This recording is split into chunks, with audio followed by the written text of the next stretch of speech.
તો લોકસભાની ચૂંટણીને લઈને ભાજપની કવાયત પૂરજોશમાં ચાલી રહી છે કે જ્યાં અમદાવાદમાં ભાજપે અદ્યતન મીડિયા સેન્ટર તૈયાર કર્યું છે, જ્યાં પ્રેસ કોન્ફરન્સ અને ડિબેટ માટે સ્પેશિયલ રૂમ છે જે તૈયાર કરવામાં આવ્યા છે। આજે ભાજપના અદ્યતન મીડિયા સેન્ટરનું ઉદ્ઘાટન થવાનું છે અને જ્યાં સીએમ ભૂપેન્દ્ર પટેલ, પ્રદેશ અધ્યક્ષ સી.આર. પાટીલ પણ ઉપસ્થિત રહેશે અને તેઓના હસ્તે આજે ઉદ્ઘાટન થવા જઈ રહ્યું છે, જ્યાં એસજી હાઈવે પર સરખેજ નજીક મીડિયા સેન્ટર ઊભું કરવામાં આવ્યું છે। તો ચૂંટણીલક્ષી તમામ ગતિવિધિ આ મીડિયા સેન્ટરથી કરવામાં આવશે અને સાથે જ ભાજપે તૈયારીઓ શરૂ કરી દીધી છે, ત્યારે અદ્યતન મીડિયા સેન્ટર અમદાવાદનું ભાજપ ખાતે તૈયાર થઈ ચૂક્યું છે। વધુ વિગતો સાથે સંવાદદાતા રીમા દોશી ફોનલાઈન પર જોડાઈ ચૂક્યા છે। રીમા, અદ્યતન મીડિયા સેન્ટર આજે શરૂ થઈ ચૂક્યું છે અને સાથે આજે શરૂ થવા જઈ રહ્યું છે ને તેનું ઉદ્ઘાટન આજે સીએમ અને સાથે ભાજપ પ્રદેશ અધ્યક્ષ કરવાના છે। ખાસ તો જો વાત કરીએ તો ચૂંટણીલક્ષી લોકસભાને લઈને ભારતીય જનતા પાર્ટી દ્વારા આજે મીડિયા સેન્ટરનું ઉદ્ઘાટન છે જે કરવામાં આવશે।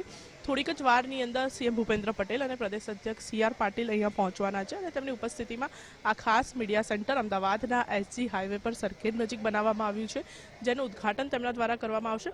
શું વિશેષતાઓ છે આ મીડિયા સેન્ટરની તે તમામ મુદ્દાઓ પર આપણી સાથે વાત કરશે સહપ્રવક્તા ઘનશ્યામ ગઢવી, તેમની સાથે જ વાત કરીશું।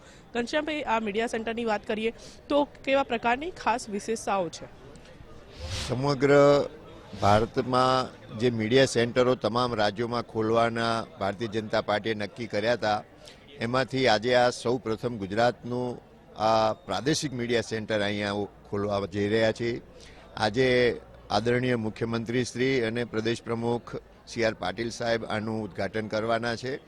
અહીંયાથી તમામ ચૂંટણી સુધીની મીડિયાને લગતી ગતિવિધિઓ થશે, જેમાં રાષ્ટ્રીય લેવલના જે નેતાઓ આવશે, રાષ્ટ્રીય લેવલના મીડિયાના ટીમો આવશે, એમને અહીંથી પ્રેસ થશે, અહીંથી ડિબેટો થશે અને અહીંથી તમામ ગતિવિધિઓ જે થવાની છે એ ચૂંટણી જ્યાં સુધી પૂરી થાય ત્યાં સુધી સમગ્ર ગુજરાતના પ્રાદેશિક મીડિયા હોય કે રાષ્ટ્રીય મીડિયા હોય, એમને તમામ ગતિવિધિઓ અહીંથી કરવામાં આવશે। ખાસ તો જો વાત કરીએ તો આ સમગ્ર મીડિયા સેન્ટરની, તો મીડિયા સેન્ટરના ફરીથી અમે દ્રશ્યો દર્શાવવાનો વાત કરીશું।